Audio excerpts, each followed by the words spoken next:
When we get a new depin device like the Anyone router here, we expect the setup process pretty simple.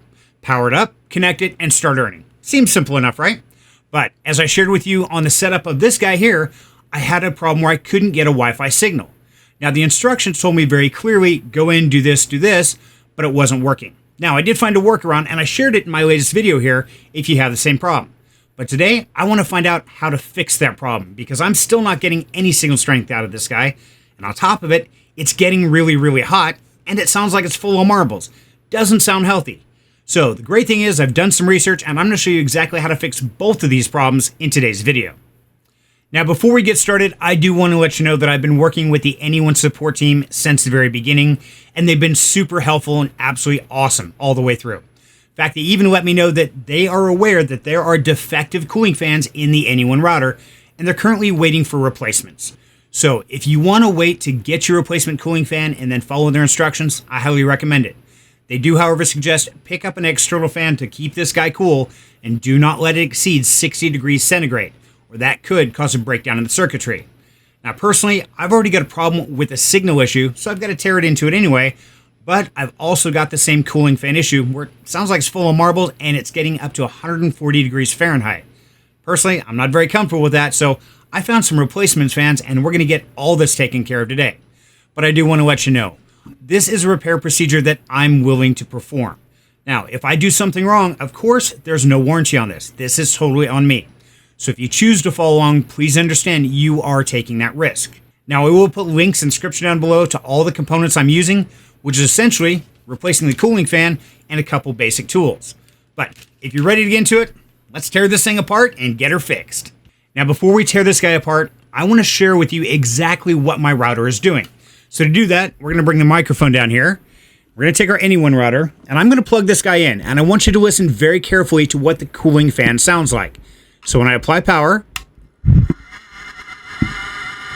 hear that?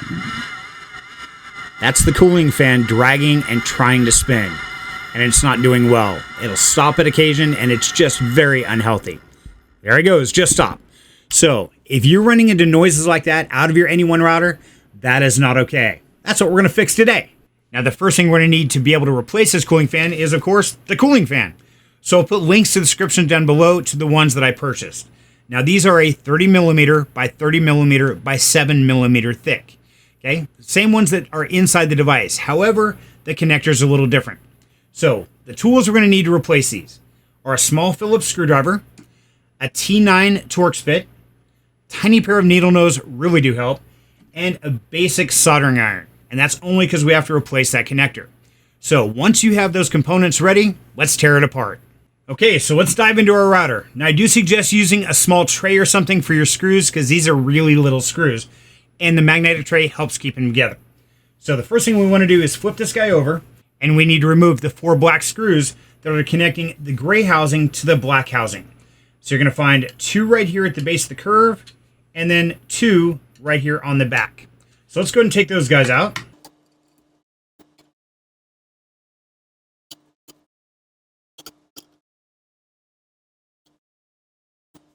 Okay, now I want you to pay special attention. If you look at those 4 housing screws, there are 2 different lengths.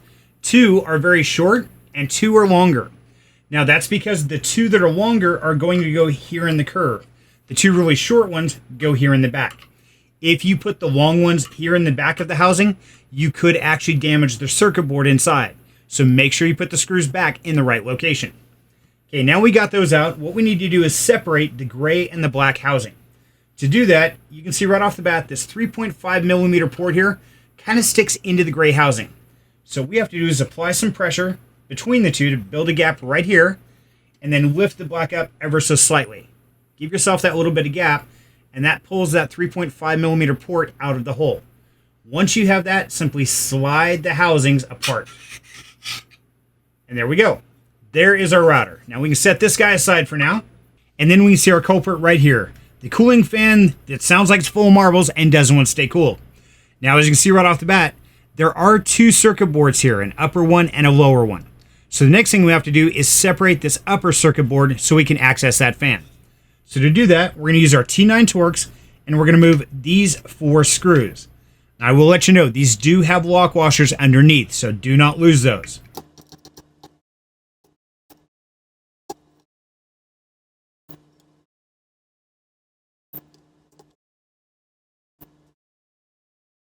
Okay, now that we have our 4 screws out, we're ready to separate our boards. Now, really important, this blue button that comes through the front is attached to this upper board. So we can't just grab and yank it up. We actually have to work it from the back to the front. So to do that, we're going to simply grab it on both sides towards the back side and gently wiggle while we lift. And you can see right down the middle, we're actually pulling those pins apart. Okay, so very gently lift, wiggle, and when it does pop loose, we're going to pull it out, and that's going to separate our boards. And there is our fan. Now the next thing we want to do is unplug this fan wire from the lower PCB. And that's where we're going to use these little tiny needle nose, and we're going to very gently grab the white connector and lift up and unplug them. So be very careful while you do it. There you go. Now make sure to grab the solid white, not the slightly off white connector.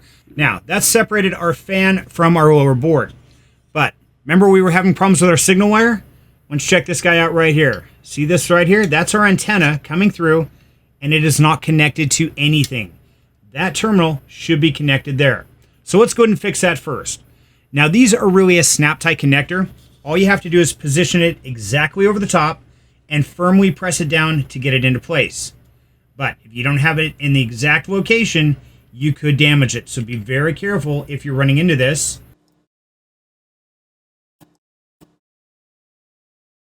Now, you should feel it snap into place, and then once it's secure, as you can see, I can wiggle it slightly and it's not popping loose. That's why I ran into that problem where I couldn't get a signal while I was trying to set this guy up. So there you go, one problem fixed. So we can go ahead and set that guy aside now. Now let's go ahead and tackle our fan. So the fan, of course, is our main cooling problem and that noise we're having. Now, like I said, the replacement fans that I put in the link description below are the exact same dimensions. However, the big problem is the connector. So what we have to do is not only replace the fan, but we're going to unsolder this fan wire and solder it onto the new fan. That way we know we've got the correct connector size. So to get started, the first thing we have to do is unbolt this old fan. And that's another T9 Torx bit, but it also has a nut and washers on the back. So you got to kind of hold it with one and turn the other. Now, this is where those little tiny pliers really come in handy.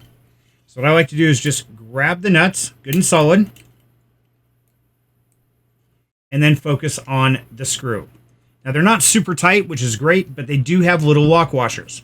So I recommend go through, get them all loose to begin with. Then we'll worry about disassembling, because we want to pay special attention to the direction that fan is placing while we're putting it back together.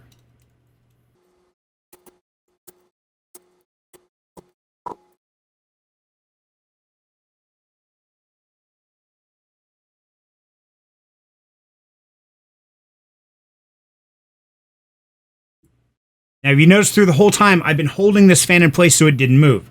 That's because I want to make sure that the new fan is going to be positioned exactly the same. Now, I went ahead and pulled the sticker off the new one just so I could access those two wires, because that's where we're going to solder and unsolder. So then I'm going to simply take the old fan off and the new fan right back into place. And then I'm going to put a screw in there to hold it into place while I start the nuts and washers, which fell down on the mat here. So as you see, you got one lock washer and one nut. So let's go ahead and get those started back into place. That way I know my fan has not changed positions.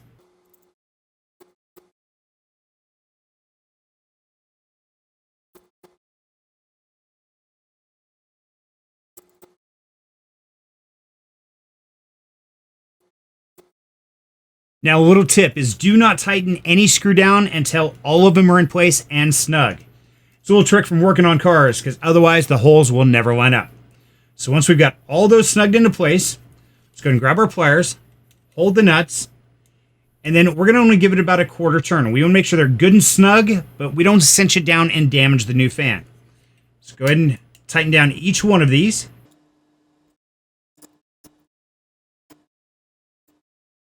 As you can see, I'm not giving them a lot of force. I'm just getting it good and snug. There we go. Okay, the new fan is in place, and there's the old fan. Okay, so now we come to the part that nobody's really excited about, which is we have to solder the old connector onto our new fan. Now, I will let you know, I have tried a few different fans, and I finally decided on the Raspberry Pi fan that you see right here, and it has the black connectors. That's the one that is in the description of the video down below, and they're about $5 through Amazon. Now, something to pay special attention to is when we look at the old fan here, we can see it has two wire connectors, a black and a red solder points. okay? But when we look at the new fan here, we can see it has 3 contact points. The first one is for the black wire or the ground, second one is the red wire, and the third one is empty. So when we solder the old connector onto the new fan, we have to make sure we solder it exactly like you see right here. Black wire at the first terminal, red wire at the second, and the third terminal remains blank. And I like to remember that the black goes towards the black connector here. That way I don't forget while I'm in the process of doing this. So let's go ahead and start by unsoldering the old fan. So to do that, make sure your soldering iron is nice and hot, and just gently apply some pressure to the wires and lightly tap them. As you can see, it melts pretty quick if you're up to operating temperature. And you just want to keep pulling ever so gently as you tap. There we go. Now the old fan, we can go and throw that away. And there's our connector we're going to be putting on the new fan. Now for the new fan, we want to gently guide these wires out of this little holder. The great thing is these are separate, so we can actually pull on one wire and just gently tap that solder point to get one wire separate at a time. So there's our black, and do the same for the red. Okay, and there we go. So now what we have to do is solder the old wire onto the new fan. Now one thing I do like to do anytime I do this, I'll take a little bit of rosin. I'll just gently put the ends into it to make sure I've got a good coating of it. That just helps on the solder point. Now comes the fun part of soldering this back together and making sure I don't jump the solder to other terminals. So a little bit of rosin on that wire. I'm going to put the black wire into place. I'm just going to gently apply power and then gently apply heat until I see it start to melt. And there we go. Let it cool. Okay, then I can release it. Now I can move on the red wire. So I'll put the red wire on top of the center terminal. Okay, so hold the red wire into place and then gently tap to melt the solder. And there we go. Okay, our hot wire is now in place. Okay, we are rewired, so let's go ahead and lace this back through this little holder. Push that back down there, and there we go. We're right back like we were, except with a new fan. Okay, so now that we've got our old wire on the new fan, we're ready to reassemble. So let's grab the other part here. The first thing we have to do is plug the fan wire back into the motherboard. Now this is keyed one direction, so be very careful where you're plugging this guy in. Get it set, and then snap it into place. Okay, there we go. Now, remember that blue button? Well, that blue button has to go in first. So the first thing you want to do is make sure your fan wire is not going to conflict with your fan at all. And then slide that blue button into place to begin with. Once you've got that through the housing, then go down here on the side. What we want to do is line up the pins closest to the blue button and then very gently slide these together, making sure that every pin goes in its correlating hole. It is possible to line this up incorrectly and it not go together. Once you've got that, go ahead and apply pressure right here at both ends of the boards and just sandwich them together until it's seated all the way in, just like that. Okay, once you've got that, we're ready to go ahead and put these 4 screws and lock washers into place. So let's go ahead and get our tray. As we can see, we've got a lock washer and a screw for each one. Now, once again, we're just going to start them. We're not going to cinch them until all 4 are into place.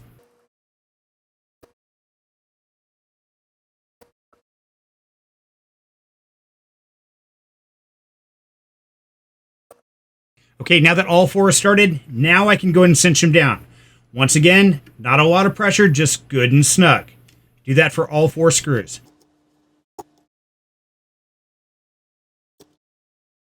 Okay, we are all back together and everything is on except the housing. At this point in time, I recommend we power it up and see what that fan sounds like. So let's go ahead and move a couple of these tools out of the way. And then we're going to bring the microphone all the way down here right next to the router because we want to know exactly what it sounds like. And then let's go ahead and power this up. So grab our power cord and plug it in. Ooh, hear that? Not a thing. That's what we want to hear. Our green lights are flashing just like they're supposed to. No more growling, no more marbles. All is good. Okay, let's go ahead and power it down and then finish putting this guy back together. Okay, now the final assembly is we have to get the gray housing back on the black housing. Now this can be a pain. Remember that connector? Well, we've got to get that to slide over it. So here's a little trick. First of all, put the curved end in to start with. Then slide it over until just where that starts to touch, and then ease that over the top of the connector. Now as you start to go down, it's going to try and fight you, especially when you hit the end here. You've got to get these edges to pass the other one. So once you've got all that, go ahead and slide it until it clicks. There it goes. Now you can see the 3.5 is connected and our holes are lined up. So let's go and put in the last 4 screws. Now once again, remember these Phillips screws, there are 2 different lengths. Now remember, the really short ones are going to go back here on the back section. If you put the long screws on the back, you can damage your circuit board. And it would be a shame for this to go horribly wrong now because we're doing so well. So let's put in the 2 short ones in the back and tighten those down. Okay, then we're going to take the long ones and we're going to put them up here on the curve of the case. These are little tiny screws and hard to hold on to. Get in there.